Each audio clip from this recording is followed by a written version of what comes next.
13. Bonjour à tous, et oui, on commence à 13. Bonjour à tous, bienvenue sur le plateau de Sport Mag au Salon des Maires et plus précisément au Salon des Sports. C'est une première, oui, c'est un salon, c'est une partie du Salon des Maires qui est totalement consacrée au sport, aux acteurs sportifs et aux collectivités territoriales évidemment, puisque les deux vont ensemble, courent ensemble. Et aujourd'hui, on est très fiers de vous parler de l'ANESTAPS. L'ANESTAPS, vous ne connaissez peut-être pas encore cette structure, mais vous allez voir qu'en fait, ça conditionne beaucoup de choses dans le sport en France. Et avec moi, la présidente Lily Roger, bonjour. Donc présidente Bonjour. de l'ANESTAPS. C'est ça. Alors tout de suite, qu'on comprenne, ANESTAPS, qu'est-ce que ça veut dire? Association nationale des étudiants en STAPS. C'est du coup une association qui représente l'entièreté des jeunes dans le champ du sport et de l'animation. C'est 200 000 jeunes qu'on représente dans le champ du sport et de l'animation. C'est 65 000 jeunes en STAPS. Et donc c'est composé de 60 associations qui sont présentes sur les territoires. Il y a un maillage total. C'est ça. À chaque fois qu'il y a des étudiants, il y a une association. C'est ça, exactement. À chaque fois qu'il y a un STAPS, au moins sur le territoire, il y a une association. Un STAPS, qu'est-ce que ça veut dire? C'est la filière du coup sciences techniques des activités physiques et sportives à l'université. Et vous allez voir, on va en parler, c'est pas seulement former des profs de sport, hein, c'est beaucoup plus large que ça. Oui, bien évidemment. Ouais. Il y a énormément de filières, énormément de débouchés et de métiers qui débouchent de cette filière en effet. Et puisque le plateau Sport Mag, c'est The Place to Be, on a la présidente et le vice-président, un des vice-présidents, Joseph Bruel. Joseph, donc vous êtes vice-président en charge des affaires, des affaires sportives, oui. JOP 2024 cette année. Et des Jeux Olympiques et Paralympiques 2024. Et vous nous parlerez dans quelques instants de la grande cause nationale qui a été annoncée hier par la ministre des Sports. Vous allez être des acteurs, vous, chez ANESTAPS, de cette grande cause nationale. Complètement. Du coup, ça fait quand même 25 ans que l'ANESTAPS agit sur le développement de l'activité physique et sportive à l'université et aussi au niveau scolaire. Et donc là, c'est un sacré catalyseur qu'on a aujourd'hui entre nos mains aussi. Voilà, et c'est logique bien sûr que vous soyez acteur de cette grande cause nationale. Puis vous le disiez Lily, dans chaque région il y a des associations et nous avons ici avec nous Romuald Courtois. Vous êtes à Marseille. C'est ça. Et vous êtes vice-président de Marseillis, qui est une des associations justement qui forment ce maillage territorial de l'ANESTAPS. Vous êtes spécialisé dans quelle filière du STAPS? Alors, nous, l'association et moi-même, on représente les étudiants de la filière ESPM et du Master UAP. Donc, c'est la filière, on va dire, la plus ingénierie, ergonomie et recherche de STAPS. Voilà, c'est ce que j'ai dit tout à l'heure. Hein. Le STAPS, ce n'est pas uniquement former des profs de sport. Je le dis parce que de l'extérieur, c'est souvent « Ah, tu fais STAPS? Ah bon, tu vas aller dans quel lycée ?» Non, il n'y a pas que ça. C'est stéréotypé, oui, en effet. C'est stéréotypé, vous avez raison. Et surtout que les métiers du sport, c'est beaucoup plus large que ça. Et c'est en fait, c'est une branche qu'il faut soutenir et c'est ce qu'a visé le Grenelle. C'était en juin 2023, le Grenelle des métiers et emplois du sport. Alors, parlez-nous de ce Grenelle. Vous savez, quand on dit un Grenelle, c'est quoi? C'est une sorte d'accord et de promesses collectives? C'est ça, c'est une concertation entre les différents acteurs concernés par une thématique, une problématique. Et là, en l'occurrence, c'était les emplois et les métiers dans le champ du sport qui découlent en fait d'une grosse problématique qu'on rencontre. C'est que les formations dans le champ du sport, on touche à différents certificateurs. On a à la fois le ministère de l'enseignement supérieur avec la filière STAPS, on a le ministère des sports avec les différents diplômes qui peuvent en découler, les brevets professionnels jeunesse et sport, et on a aussi les branches professionnelles qui forment aussi et qui ont des diplômes, donc les CQP, les TFP qui sont les certificats. C'est quoi CQP? CQP, c'est les certificats à qualification professionnelle et les TFP, c'est les titres à finalité professionnelle. Donc si je comprends bien, il y a déjà deux ministères, donc le ministère des Sports, le ministère de l'Emploi, et en plus, chaque filière professionnelle évidemment est sous la tutelle d'un ministère, donc en fait en gros tout le gouvernement est là, vous avez des interlocuteurs dans tous les ministères. C'est ça, c'est vrai qu'il y a plusieurs ministères qui sont qui travaillent dans la filière du champ du sport, mais du coup ça crée une illisibilité pour les jeunes qui veulent s'insérer dans le champ du sport, qui veulent travailler, qui ont des perspectives d'avenir dans le champ du sport. Et aujourd'hui on est face à une illisibilité, à une manque de cohérence, d'articulation entre toutes ces formations. Et c'était pour ça qu'a été mis en place le Grenelle. Donc le Grenelle il s'est découpé en différentes parties. On a eu une première étape où tous les acteurs dont nous, l'ANESTAPS, qui sommes représentants des jeunes, on s'est concerté en amont avec différents groupes de travail. Chaque groupe de travail était décerné à une problématique. L'objectif, c'était de faire un bilan. Et faire ensuite, remonter l'information. C'est ça, faire remonter l'information et trouver des solutions qui ont après, ces solutions-là ont été exposées le 5 juin lors du Grenelle où on s'est tous réunis. Quand vous dites tous, il y avait plus de 300 acteurs Ouais, du monde ça, du sport. Exactement. Donc Ouais, là c'était beaucoup. exhaustif en fait. En gros, il fallait faire un Grenelle avec tout le monde ou ne pas le faire, et c'est ce qui s'est fait, c'est-à-dire que tout le monde était là, tous ceux qui étaient concernés, et qu'est-ce qu'il en est sorti alors ? Eh ben, il en est sorti différentes propositions. Il y a eu 4 axes qui ont été mis en avant. Nous, les axes en termes à la NESTAP, ce qui nous intéresse beaucoup, c'est surtout la lisibilité des formations et surtout la cohérence entre les formations. C'est-à-dire qu'aujourd'hui, chaque formation dans le champ du sport est écrite de différentes manières. Nous, au ministère de l'Enseignement supérieur, on commence à écrire sous forme de blocs de compétences. Donc on dit aux jeunes qu'ils acquièrent des compétences. Et nous, voilà, on a un enjeu à écrire l'ensemble des certifications dans le champ du sport sous forme de blocs de compétences pour derrière permettre des passerelles entre ces différentes formations. Parce qu'aujourd'hui, on n'est pas sans savoir que quand un jeune obtient par exemple une licence STAPS, on peut lui redemander lorsqu'il s'insère professionnellement de repasser soit un TFP, soit un CQP, alors qu'il a déjà eu les compétences. Il a déjà validé. C'est ça. C'est le bilan de compétences, pardon, c'est pas du tout le bilan de compétences, mais les compétences, c'est vrai qu'on le découvre dès le collège où maintenant on n'est plus en termes de notes, notation, donc collège, lycée, on est sur les compétences acquis, pas encore acquis, en phase d'acquisition. Et une fois que c'est acquis, vous demandez à ce que, voilà, une fois qu'un étudiant a acquis une spécialité ou en tout cas une compétence, qu'on ne lui redemande pas une deuxième fois de le repasser. Oui, c'est exactement ça, justement, c'est pour mettre en avant aussi et que les jeunes puissent valoriser les compétences qu'ils ont pendant leur formation et aussi que chaque compétence dépend aussi des niveaux de diplôme qui existent. Il faut savoir que le niveau 4, c'est un niveau bac. Par exemple, les BPGEP, c'est un niveau 4, donc niveau bac. Nous, en licence, on est sur un niveau 6 et on monte à niveau 7 en master et niveau 8 en doctorat. Et donc, ça, une fois que c'est acquis, c'est acquis. Juste une petite question sur une carrière, c'est 30 ou 40 ans, même 40 ans. Oui. Ce qui a été acquis quand on a 20 ans, il y a un contrôle continu. Est-ce qu'on contrôle tous les 10 ans Alors, ça dépend en effet des prérogatives et en effet de quel métier on exerce. Nous, à l'ANESTAPS, aujourd'hui, on est persuadés que de toute façon, les jeunes vont être amenés à exercer différents métiers durant leur vie, d'où l'importance aussi de la VAE, la validation d'acquis par expérience, qui est très importante, et aussi de la mise en avant de la formation continue, qui est très très importante. Donc valorisation de la formation initiale, mais aussi pouvoir permettre d'accéder à la formation continue, et ça c'est en effet aussi un des enjeux lors du Grenelle qu'on a pu évoquer. Et ça c'est important parce que vous disiez tout à l'heure que vous étiez plutôt dans une branche d'ingénierie. L'ingénierie de 2023, ce ne sera pas la même que 2035.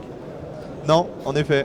Et on va dire qu'en STAPS, on touche à une multitude de compétences qui nous permet en fait de nous adapter à l'évolution de notre environnement et à travailler dans des entreprises aussi diverses et variées qu'il existe en fait aujourd'hui. Oui, et pour ça, il faut suivre évidemment l'évolution technologique, l'évolution du savoir et de la connaissance médicale notamment. Qu'est-ce qu'il en est ressorti d'autre de ce Grenelle ? On a également, donc, pour améliorer cette lisibilité, une plateforme des métiers et des emplois qui va être mise en avant. Donc lisibilité des formations, construction des blocs de compétences. Et après, il y a aussi la semaine des métiers du sport qui a été mis en avant, qui est qui traduit de nombreuses actions qu'on fait déjà depuis 25 ans à l'ANESTAPS, qui est l'objectif d'orienter, d'insérer, de présenter les métiers dans le champ du sport aux jeunes qui veulent y aller ou qui y sont déjà. Et c'est pour ça qu'on a de nombreuses associations qui ont pu et qui mettent déjà en place des projets. Mais on a Romuald aujourd'hui qui a pu organiser justement une journée de la recherche en STAPS. Et nous, on est très contents qu'il soit là aujourd'hui parce que la recherche en STAPS, c'est la particularité de la filière STAPS. C'est ce pourquoi on est à l'université. On est la seule et unique formation publique dans le champ du sport. Et aujourd'hui, la recherche, c'est aussi ce qui fait vivre la formation STAPS. Et il y a des enjeux à la faire connaître parce que c'est aussi l'avenir du sport en France et ça passe par la recherche. Oui, donc, et si on ne le fait pas nous en France, ce sont les autres pays qui vont venir nous expliquer comment on fait. Alors Romuald, donc ça s'est passé quand cette journée ? Cette journée, elle s'est déroulée jeudi, à Marseille. Jeudi après-midi à Marseille. Ouais. Qu'est-ce qui s'est passé ? Alors c'est un événement en fait qui est venu, qu'on a mis en place du fait d'un problème en fait d'information des étudiants dans le domaine de la recherche. C'est-à-dire que les étudiants venaient en STAPS mais n'étaient pas au courant qu'ils pouvaient faire de la recherche ou trop tard. Et donc on essaie de les sensibiliser au plus tôt, donc dès la L1, dès la licence 1, au métier de la recherche, notamment avec notre premier temps qui était une table ronde où on invitait des doctorants pour parler de la recherche, parler de leur insertion, des prérequis pour faire de la recherche et aussi des débouchés. Ensuite on est passé sur un deuxième temps qui était une présentation en fait, de tout ce qui était possible, de toutes on va dire, de leurs activités, de leurs thématiques de recherche. On pouvait voir de la psychologie, mais on pouvait même aller dans le biocellulaire, de la biologie cellulaire. Et enfin, on était avec l'association Mars APAS, donc c'est l'association qui représente les étudiants de la filière APAS en STAPS. C'est quoi APAS? Est orienté en fait sur plutôt le handicap et le sport adapté. D'accord. Donc on a fait ce dernier temps avec eux, en collaboration avec eux, où on présentait en fait que la recherche dans un monde de sport adapté, où on avait l'intervention de Aurélie Richard, qui est une athlète paralympique qui commence à faire beaucoup de médailles. D'ailleurs cette année elle est classée 3e au niveau mondial. Et de Arnaud Hayes qui est un chercheur à Marseille spécialisé dans le sport handicap, mais au niveau de l'horizon 2024, de l'optimisation des athlètes en fauteuil roulant pour la recherche de médailles. Alors quel est l'objectif de cette journée? Cette journée elle est là pour sensibiliser, informer et aider les étudiants dans leur orientation professionnelle, notamment en fait, au niveau de la recherche. Et pourquoi pas aller séduire des étudiants qui sont justement, qui aiment la recherche, pourquoi pas médicale ou psychologique, mais qui ne pensaient pas qu'il y avait un champ d'activité en rapport avec le sport. Ça, c'est un de nos prochains objectifs. C'est la deuxième fois qu'on fait cette conférence, donc on a déjà ouvert à tous les étudiants, parce qu'on est une petite association, donc on monte petit à petit. Et oui, l'année prochaine, l'objectif, c'est de toucher encore plus d'étudiants d'université, pour montrer qu'en fait la recherche en STAPS, elle peut séduire pas que les étudiants STAPS, mais beaucoup d'autres comme les étudiants, les ingénieurs qui s'orientent souvent dans ce domaine-là. Parce que j'imagine très bien le profil d'un étudiant ou d'une étudiante qui n'est pas très sportive, qui se dit bon STAPS, qui raye tout de suite quand on lui dit qu'est-ce que tu veux faire plus tard. STAPS je raye parce que moi je suis plutôt vers la recherche, etc. Et en fait, on n'est pas obligé d'être un champion pour aller en STAPS, on peut au contraire être au service des champions. Là, vous révélez quelque chose qu'on est un peu victime en STAPS, c'est les stéréotypes. Aujourd'hui, la filière STAPS, c'est pas seulement de la pratique, loin de là, quand les jeunes veulent s'orienter. En fait, c'est aussi pour ça qu'il y a un enjeu d'orientation des jeunes dès le lycée et que nous, on insiste pour mettre en place des moyens dans les lycées pour orienter correctement les jeunes. C'est qu'aujourd'hui, la filière STAPS, non, ce n'est pas que de la pratique d'activité physique sportive, mais c'est vraiment étudier tout ce qui concerne le champ du sport et ça va donc de l'histoire du sport, de la sociologie du sport, la psychologie du sport, et on est une vraie filière pluridisciplinaire. On est sur la didactique des mouvements, donc l'apprentissage des mouvements, donc on est vraiment une filière très pluridisciplinaire qui fait aussi que les jeunes, une fois qu'ils s'insèrent professionnellement, et derrière ça leur permet de s'adapter au terrain, et ça c'est un gros enjeu et c'est quelque chose qu'on veut que les STAPS valorisent, c'est leur adaptation qui est très très forte aussi sur le terrain. Et quand le Grenelle dont on parlait, là, qui s'est mis en place en juin, parle de 100 000 emplois nouveaux, ce ne sont pas des emplois, encore une fois, de pratiquants ou de profs de sport. C'est beaucoup plus large que ça. Et ça, c'est vrai que il y a un stéréotype du STAPS. Le STAPS, c'est celui qui est fort au foot, qui est fort au basket, qui dit bon allez, je vais aller en STAPS. Mais tout le monde peut aller en STAPS. Il n'y a pas de... Alors, il faut quand même un minimum d'appétence scientifique, sciences humaines, mais en fait, il faut un profil très pluridisciplinaire. Nous, à la NESTAPS, de toute façon, on n'est pas pour la sélection à l'université. Pour nous, tout le monde pourrait avoir accès à l'université. Derrière, si les moyens sont mis en place pour l'accompagnement des étudiants, qui d'ailleurs, suite à la loi en 2018, qui a pour objectif la réussite étudiante. Normalement, tous les étudiants pourraient réussir, mais après, c'est sûr qu'il faut un profil universitaire, et là, c'est très particulier, c'est-à-dire qu'à l'université, on a moins l'accompagnement qu'on peut avoir quand on est dans une formation bien plus courte et plus professionnelle. Oui, alors on parle de STAPS, on parle de recherche avec vous, Romuald, mais aussi évidemment tout ce qui est marketing, tout ce qui est merchandising. Le sport en fait englobe tout, et ce sera le cas bien sûr l'année prochaine, on va en reparler avec les Jeux Olympiques et Paralympiques, mais c'est aussi on a tous intérêt, on l'a compris, à faire du sport. Donc le sport en fait doit rentrer encore plus dans notre quotidien. C'est ce qu'a annoncé hier la ministre. Pour le Grenelle, on a fait le tour, Lily. Oui, complètement. Du coup, je me tourne vers vous, Joseph Bruel, donc vice-président de la NESTAPS. Et vous allez être en charge de mettre en application ce que la ministre a annoncé hier. Voilà, c'est le logo. En gros, parce qu'il faut faire les choses simplement. Bouger 30 minutes chaque jour, c'est un peu le credo. Ça a été présenté hier, donc grande cause nationale 2024. D'ailleurs, vous êtes parmi les partenaires, hein, la Nestaps, le partenaire du ministère. Alors qu'est-ce que ça veut dire? C'est quoi cette grande cause nationale? Pour ceux qui nous regardent, qu'est-ce que ça veut dire bouger 30 minutes par jour? Oui, alors tout simplement déjà c'est la première fois que la grande cause nationale est tournée autour du sport et sur de l'activité physique et sportive. À la Nostab, ça fait 25 ans qu'on revendique le fait qu'il y a une énorme sédentarité au niveau de la population française et c'est un risque majeur au niveau de la santé pour toutes et tous. On le voit avec ce lancement des 30 minutes APQ par jour. On l'a vu sur le portage national au niveau de la Nostab depuis des années, au niveau du sport santé, on a des livrables, des positions, etc., des contributions sur tout ce qui est donc l'activité physique et sportive, surtout à l'université et surtout au niveau scolaire. On le dénonce depuis des années avec surtout une enquête. On a publié une enquête avec l'ONAPS il y a quelques années maintenant, où par exemple un étudiant lambda, j'ai envie de dire entre guillemets, qui étudie de manière classique, va être 8 heures sédentaire par jour. Donc c'est ce qui est quelque chose de dramatique. Derrière, on va pouvoir le porter dans les différents conseils. On le dénonce depuis des années. Par exemple, en conférence régionale du sport, avec ces nouvelles conférences-là qui sont parties de l'ANS et de la nouvelle gouvernance. Donc on le dénonce depuis des années et surtout par nos projets. Avec la Semaine nationale du sport et de l'environnement ou encore la Journée nationale du sport et du handicap, la GNSH et donc la SNSE, qui sont labellisées grandes causes cette année, où on arrive à mêler une thématique qui est chère aux jeunes et en même temps du coup la lutte contre la sédentarité.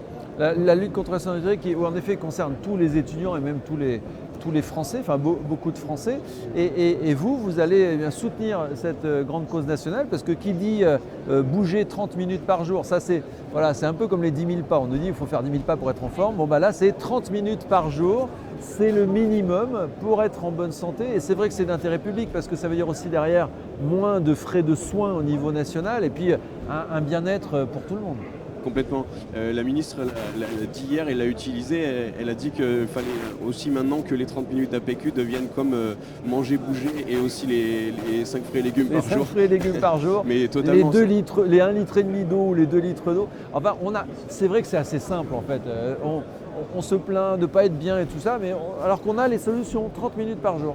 C'est assez simple, mais aujourd'hui, la vie et la société fait que ça reste quand même difficile pour une personne sédentaire de devenir et d'en venir aux 30 minutes APQ par jour. C'est simple, la ministre l'a dit hier, prendre un escalier au lieu d'un escalator, etc. C'est des gestes à faire et qui sont au final vitaux pour la santé. Et alors, comment vous allez, vous, la Nestaps, concrètement soutenir cette grande cause nationale?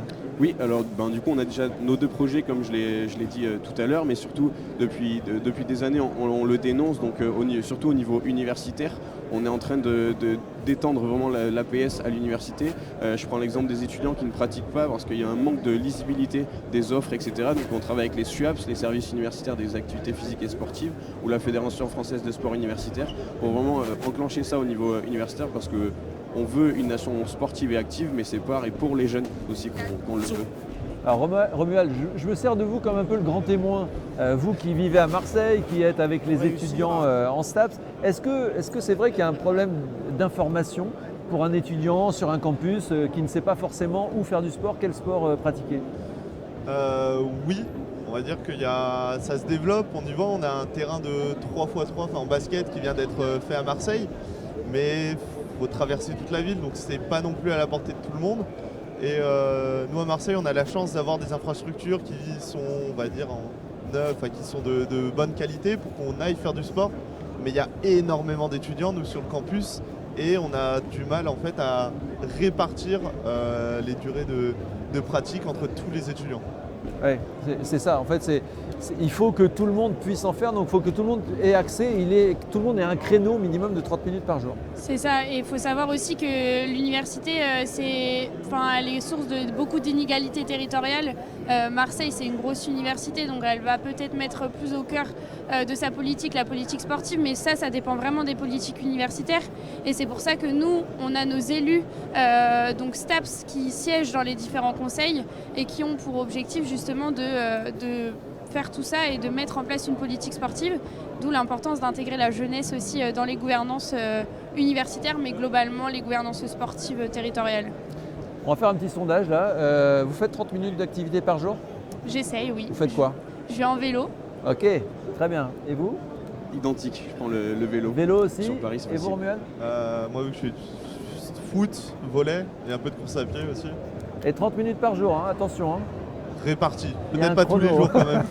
Oh, d'accord. Ce qui est bien, c'est que maintenant, souvent, on a un smartphone, évidemment, et avec le smartphone, on peut suivre un peu son activité, et moins on la ressent, c'est vrai, aller à la fac ou au boulot à vélo, marcher, monter les escaliers plutôt que prendre l'ascenseur, tout ça, ça fait partie de ces 30 minutes. Donc, ne vous dites pas, mais non, moi, j'ai pas le temps, entre ceux qui sont en prépa, qui disent, ah, mais non, mais moi, je peux pas, j'ai déjà pas 10 minutes pour manger. Non, mais les 30 minutes, en fait, on va les placer dans l'activité au quotidien pour au final avoir 30 minutes. Et puis si c'est 20 minutes le lundi, on fait 40 minutes le mardi.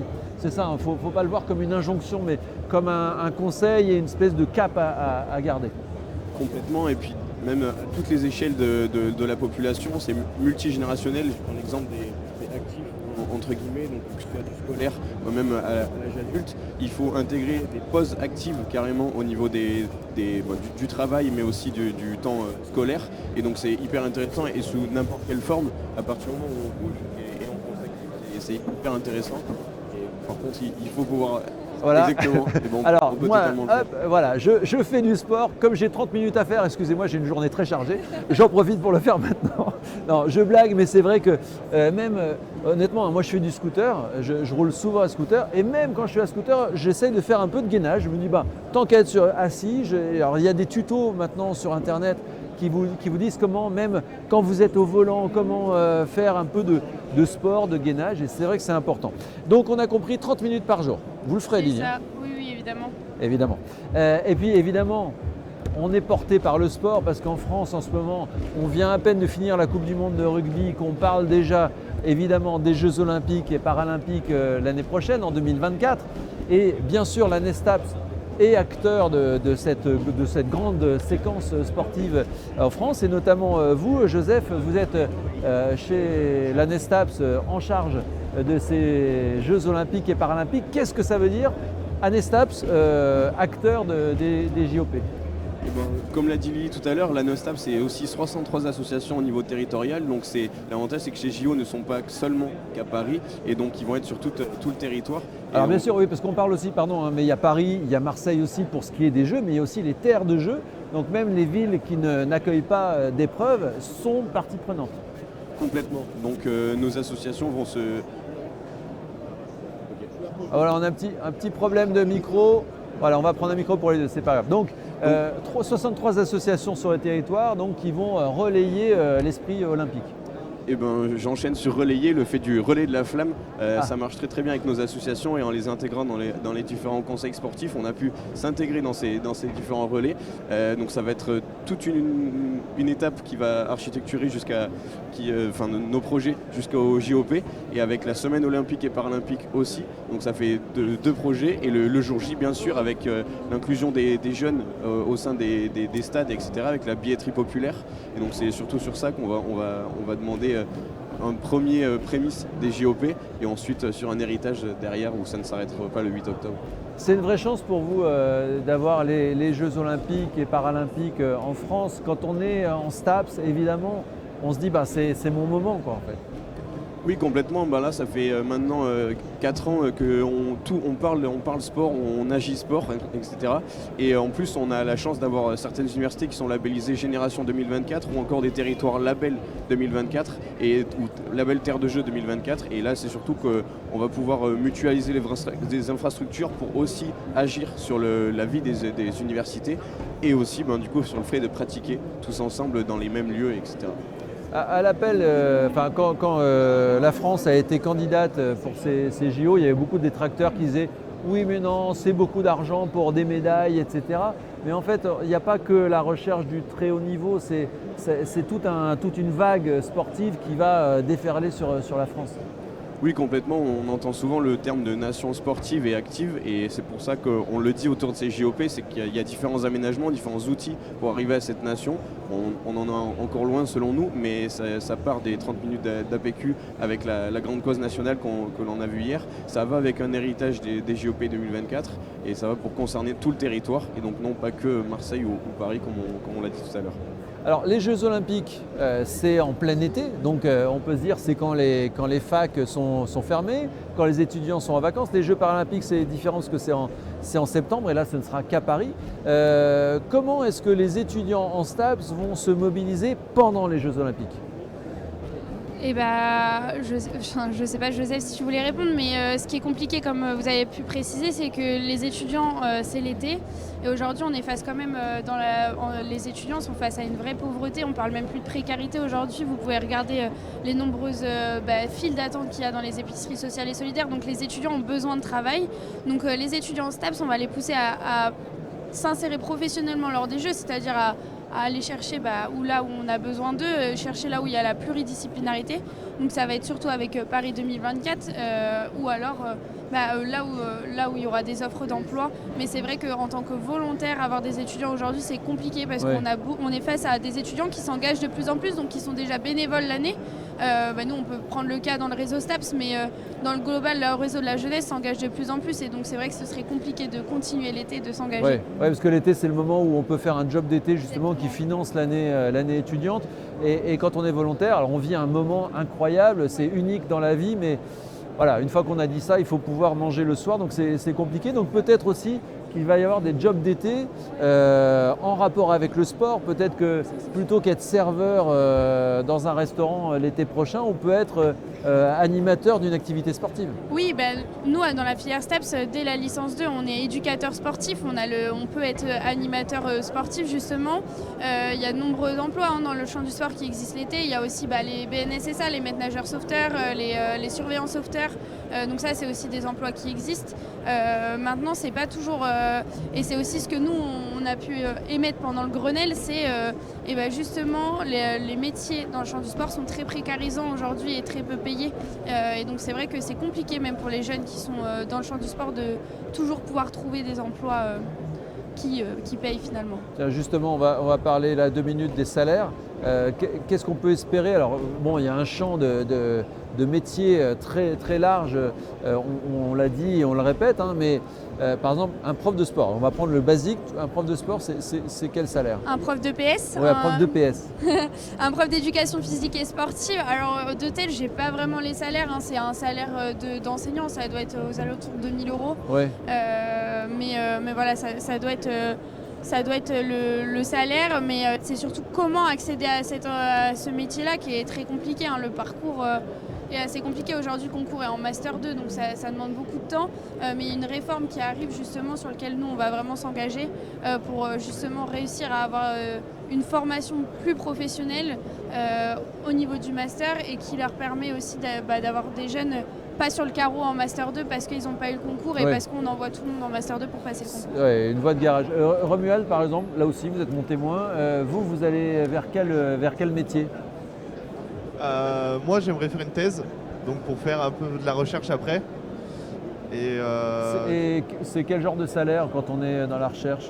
Alors, dans la recherche, c'est très variable. Ça dépend de l'université, de l'ancienneté. J'ai pas du tout les barèmes en tête. Je ne pourrais pas vous dire là-dessus. Ouais, d'accord. Il faut savoir que nous, à l'ANESTAPS, on représente aussi l'ensemble des doctorants et doctorantes. Et les statuts de doctorants et doctorantes, c'est très compliqué. Ils sont à la fois entre étudiants et salariés. Ouais. Du coup, aucun des deux les représente. Les étudiants, on ne peut pas les représenter. Les salariés ne veulent pas les représenter non plus, le monde professionnel. Et donc, c'est un statut qui est très précaire aussi, les doctorants. Et même pour accéder à une thèse, c'est très compliqué parce que c'est sous forme d'appel à projet. Donc, c'est répondre, il faut que notre thèse dépende d'un appel à projet. Et c'est très, très compliqué pour eux de pouvoir s'insérer, de faire de la recherche et d'autant plus que du coup on en a de moins en moins alors que c'est important. Alors on parle du salaire, de pauvreté, précarité, mais c'est vrai que c'est aussi souvent un métier passion. Donc c'est aussi un peu le piège, c'est de dire oui mais attends, toi tu vis de ta passion, mais vous demandez évidemment des rémunérations à la hauteur et des études et de la pratique. C'est pour ça que nous on arrête le terme métier passion, c'est quelque chose qu'on veut stopper parce que justement ça engendre de dire que c'est un métier passion, donc tu peux avoir un salaire qui n'est pas digne de ce que tu fais. Voilà, et souvent c'est vrai qu'on on vous entraîne vers du bénévolat en disant bah, ça va, tu encadres, c'est bon. Et on parlait d'ailleurs hier des maîtres nageurs, on dit bah, ça va, tu regardes, mais c'est beaucoup plus que ça évidemment. Ce sont des vrais métiers qui demandent des vraies rémunérations. Et alors on parlait des Jeux Olympiques et Paralympiques en 2024. On pourrait se dire que ça s'arrête là et puis bon, qu'est-ce qu'on fait après? Mais justement, vous êtes là pour maintenir cette notion d'héritage. Alors qu'est-ce que c'est l'héritage avec un grand H? Nous, à l'ANESTAPS, on voit l'héritage sous 3 gros angles. Il y a l'aspect éducatif, l'aspect gouvernance et surtout l'aspect financement et infrastructure qui vont rentrer en jeu. Joseph, il a parlé des projets de l'ANESTAPS. Donc on a, nous, les projets, donc la SNSE, la Semaine nationale du sport et de l'environnement, la JNSH, la Journée nationale du sport et du handicap, qui sont des projets qu'on met en place depuis maintenant 10 ans pour certains, 5 pour d'autres, mais l'ANESTAPS met en place une politique globale sur la promotion de l'activité physique et sportive depuis 25 ans. Donc nous, on a un enjeu à ce que tout ça continue après 2024. Sur l'aspect éducatif, on peut voir qu'il y a beaucoup de dispositifs qui ont été mis en place, les 30 minutes d'APQ à l'école, d'autres dispositifs, des labels qui ont été mis en place également.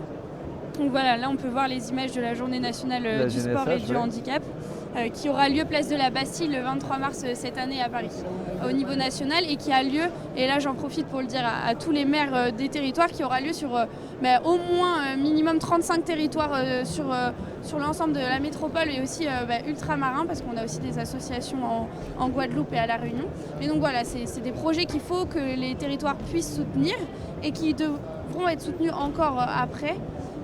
Et en effet, sur l'aspect éducatif, nous on a un enjeu à ce que l'activité physique et sportive soit tout au long de la vie. Alors nous on va toucher dans un premier temps le cursus scolaire, donc du primaire jusqu'à l'université, mais on travaille aussi sur le sport santé, donc le sport en entreprise à l'ANESTAPS, on commence à déployer ce volet-là, sur le sport aussi, le sport adapté avec aussi les personnes âgées dans les maisons de retraite, mais aussi dans le milieu carcéral aussi des fois.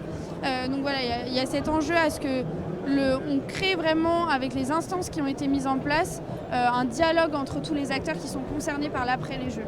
Et alors, puisqu'on est au Salon des maires, le Salon des sports, dans le Salon des maires, est-ce que vous vous sentez entendu par les collectivités territoriales, par les communes? De plus en plus, oui. Nous, à l'ANESTAPS, il faut savoir qu'on est les jeunes, mais on n'est pas seulement animateurs. C'est-à-dire qu'aujourd'hui, on a une vision de la politique sportive aussi, et on veut que les jeunes soient intégrés dans les gouvernances sportives. Grâce au JOP, on a une super gouvernance sportive qui est née, l'Agence nationale du sport, qui découle justement de 2 groupes de travail, le développement des pratiques, la haute performance. Nous, on est intégrés dans le développement des pratiques. Et sur les territoires, il y a les CRDS, les conférences des sports, des régionales des sports. Et aujourd'hui, dans les statuts, c'est pas écrit qu'il y a de la jeunesse dans ces conférences-là. Ouais. Et nous, ce qu'on veut, alors on a réussi par le biais du dialogue avec les territoires d'intégrer des jeunes, mais c'est pas, on va dire, c'est pas stable. Et nous, on voudrait de la stabilité pour après. On veut que cette gouvernance déjà reste après les Jeux, parce que pour le moment, on n'a aucune certitude, on l'espère. Il faut que ce soit écrit. C'est ça. Et nous, on aimerait que les jeunes, justement, ça soit écrit, qu'ils restent dans la gouvernance sportive en France, qu'ils puissent donner leur avis, qu'ils puissent apporter aussi autre chose. Et ça passe du coup par la gouvernance territoriale, mais aussi la gouvernance universitaire, avec les conseils des sports qu'il y a au niveau des universités qui dépendent des SUAPS, donc des services universitaires. Et ces conseils des sports-là doivent, eux, décider de la politique sportive, parce que c'est les usagers, c'est ceux qui le mettent en place. Et pour nous, c'est vraiment 25% minimum de jeunes qui doivent être intégrés dans ces conseils des sports. 25% de jeunes, 1 sur 4. Joseph Bruel, donc vice-président de la NESTAPS en charge des Jeux Olympiques et Paralympiques. Est-ce que vous le sentez déjà, on est 1 an avant les Jeux, pratiquement, moins d'1 an, mais est-ce que vous sentez qu'on est déjà sur le coup d'après? Alors oui, carrément. Et puis surtout dans les instances, on parle de génération 2024, on parle d'héritage, on est dans les groupes du ministère de l'Enseignement supérieur et de la Recherche. On en parle, on le voit via les projets, et aussi on le demande via le financement. On veut toujours ce même financement au niveau du ministère des Sports et des JOP 2024. On le veut supérieur au milliard encore et toujours, et on continuera encore d'être dans ces conseils pour le dire au fur et à mesure. En gros, ce serait tellement dommage que l'État finance avec autant de millions, et même le secteur privé d'ailleurs, parce que évidemment les Jeux Olympiques, c'est le secteur privé qui l'alimente aussi, que tout ça soit dépensé juste pour une cérémonie et qu'à la cérémonie de fin des Jeux paralympiques à mi-septembre prochain, on se dise bon ben ça y est, on a bien dépensé notre argent, maintenant on repart de zéro. En fait, il faut que ça serve à quelque chose ces Jeux olympiques. Et on le voit d'ailleurs partout, et notamment à Londres. À Londres, on a vu qu'il y avait un vrai héritage. Ah oui, oui, complètement. Et on peut voir, il y a énormément de pays aujourd'hui où la gouvernance sportive permet d'avoir une vraie politique sportive. Et aujourd'hui, on est sur le Salon des maires, mais je pense que l'important, c'est de créer des politiques sportives territoriales adaptées aux besoins des territoires. Tous les territoires ont des différences. Et aujourd'hui, alors, il faut un chef de file, on dirait national, c'est évident. Mais après, il faut que les politiques sportives soient adaptées au territoire, qu'elles répondent aux besoins des personnes de la population territoriale, et ça c'est très important, et que les jeunes des territoires y soient intégrés également. La jeunesse au pouvoir, c'est c'est un peu ça. En tout cas, vous avez de l'ambition, bravo, vous avez envie que les choses bougent.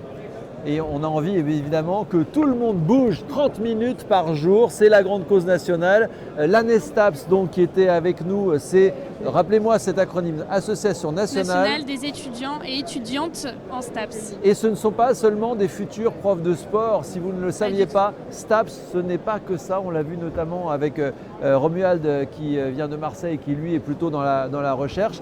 Merci, bravo pour ce que vous faites. Et j'allais dire bons Jeux olympiques et paralympiques parce qu'on y est presque là.